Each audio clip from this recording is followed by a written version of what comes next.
bienvenue à la critique exigeante pour cette review du chapitre 76 de Dragon Ball Super. Et d'emblée de jeu, c'est un chapitre qui fait du bien, parce que on a enfin terminé ce foutu duel Granola-Vegeta Goku.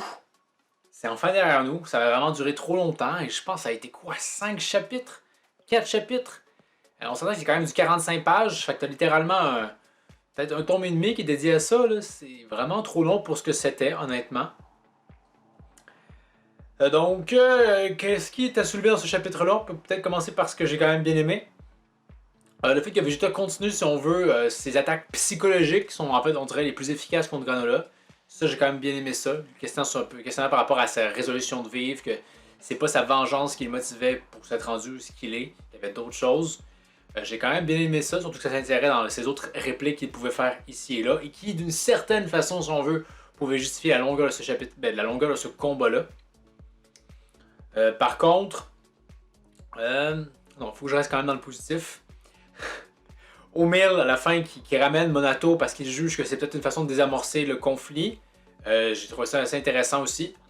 Bien que, est-ce qu'on a comme une confirmation que O'Mill, c'est genre font juste une intelligence artificielle dans le cossin? Est-ce que c'est ça? Est-ce que finalement, il n'a pas vraiment de révélation à faire par rapport à O'Mill? Ou finalement, c'est peut-être le prochain chapitre? Parce que quand Monato parle qu'ils ont été sauvés, je sais plus trop qui, par Bardak. Peut-être qu'O'Mill est dans l'eau. Donc, à voir à ce niveau-là, mais j'ai bien aimé le fait qu'il intervienne.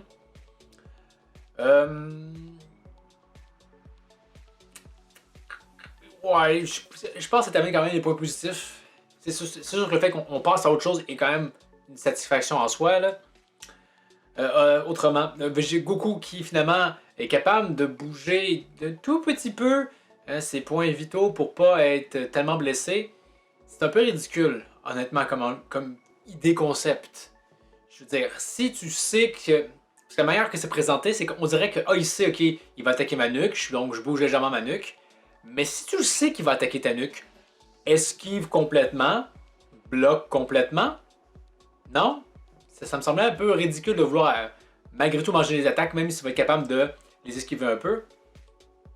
Soulignons quand même aussi ce passage un petit peu nanaresque, où Granola est comme littéralement comme « Ah, mais ça lui fait rien. » C'était un petit peu ridicule.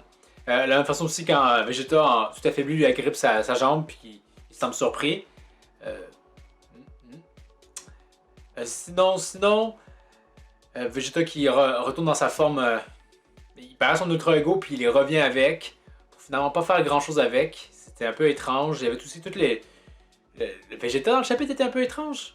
Au début, comme ah non, Kakaroto, plutôt mourir que tu prennes ma place, je t'en veux, il frappe.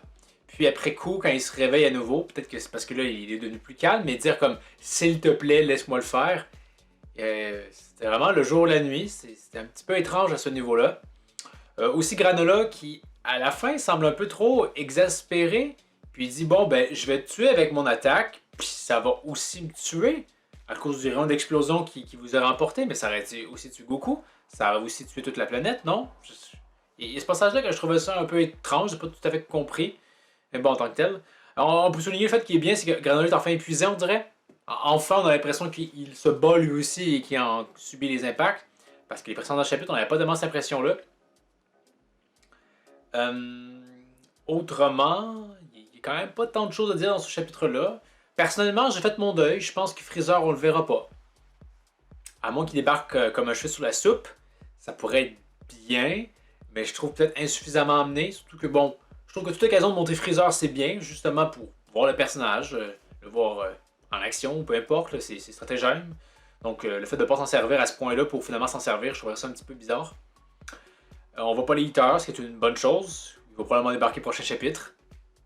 À voir, à moins que le précédent chapitre soit vraiment consacré sur probablement un flashback. C'est quand même assez rare dans Dragon Ball, on n'en fait pas si souvent que ça. Ben, Dragon Ball, le premier du nom. Également, tout le fait que on va apprendre que c'est Bardak qui a sauvé Granola, etc. Personnellement, j'ai rien à redire par rapport à ça. Parce que, ben, en fait, le seul point que je peux critiquer, qui est vraiment valide si on veut, c'est qu'on est encore dans le même concept d'avant, avec par exemple le retour de Freezer, c'est l'intermédialité. C'est-à-dire que si t'as pas vu les films, tu comprends rien. Et je trouve ça dommage, ça devrait s'auto-suffire. Or, je pense qu'ils vont pas expliquer comme ça a été expliqué malheureusement. Je tiens à dire que les décisions, je suis quand même en désaccord, mais puisque ça se veut juste être la suite de ça, à un moment donné, faut faire avec, on n'a pas trop le choix. Et donc, malheureusement, ils se sont dit que Badak c'était un bon Saiyan. Ouais, c'était une bonne personne, puis qu'ainsi Goku qui se cogne la tête, en fait, ça n'a pas vraiment fait perdre sa mauvaise nature Saiyan parce qu'il avait des bons gènes, donc il était déjà gentil à la base. Bref, une merveilleuse réécriture qui ne donne absolument rien. Mais bon, le fait que Badak ait sauvé Granola, ben, moi ça me dérange pas tant que ça. Vraiment, comme je l'ai dit, c'est juste le fait que si t'as pas vu le film, tu comprends pas trop, il se manque des éléments et ça m'énerve un peu. J'espère juste vraiment qu'on va pas trop jouer sur le fait que Goku apprenne qui c'est son père, puis qu'on essaie de tisser des liens. Non, faites pas ce que Naruto, peut-être Bleach a fait, là. On s'est pas intéressé à ses parents tant que ça. Tant mieux. Continuez à aller de l'avant, ça sert à rien de ramener ses parents. Il n'y a pas d'intérêt. Je veux dire, à quand la mère de Vegeta, hein? Non, on s'en fout honnêtement. Si ça avait pu être important ou dû être important, on l'aurait déjà su, c'est pas le cas. Fait que s'il vous plaît, on peut prendre une autre avenue. Donc, je crois que ça conclut mon avis sur ce chapitre. Donc, je suis globalement satisfait. Peut-être pas pour les bonnes raisons forcément, parce que je suis juste content qu'on bouge enfin, qu'on aille dans une autre petit shtick dramatique qui embarque. On a enfin quitté ce combat-là qui, on va se l'avouer, le niveau dessin, etc., était pas particulièrement enthousiasmant. Les coups avaient rarement, semblait pas avoir tellement d'impact. Juste vous dire, dans ce chapitre-ci, Goku qui passe en blue puis fait des coups, ça va l'air d'être limite plus impactant que les coups de Vegeta en super ultra ego, peu importe. Là. Alors que non, hein, ça aurait été d'une violence incroyable cette transformation-là. Et finalement, ben, non, Granola semblait pas tellement affecté par ça. Et aussi, c'est pas un combat qui resterait forcément dans les annales pour tout, mettons, aspect stratégique. Je veux dire, on n'est pas comme Goku versus Cell avec le fameux caméra téléporté. Il y avait aucun moment de génie ou qui met vraiment, véritablement, pour vrai en valeur les combattants. C'est pas le cas. C'était une transformation sur du cul, un Ultra Instinct qui sert à rien, des Kagebuchi no Jutsu finalement. Donc je suis vraiment content que ce duel-là soit terminé pour espérer peut-être quelque chose de mieux. Est-ce que c'est Gaz qui va débarquer avec son souhait réalisé? J'espère sincèrement que c'est pas juste on va utiliser le même souhait que Granola a fait, mais sur Gaz, puis il pouvait vivre plus longtemps, fait que ça le fait, ou qu'on prenne une autre avenue, mais en même temps, on dirait que les lecteurs vont s'inspirer de ça. En même temps, ils auraient pu aussi demander à Xuno, je pense, hein, puisqu'il sait tout, hein? Une manière d'être encore plus pété. Bref, hein. Donc, c'est quand même Dragon Ball Super, donc ça va pas très haut, mais au moins, là, j'ai plus envie de voir le prochain chapitre que les précédents où c'était juste de la baston encore et toujours.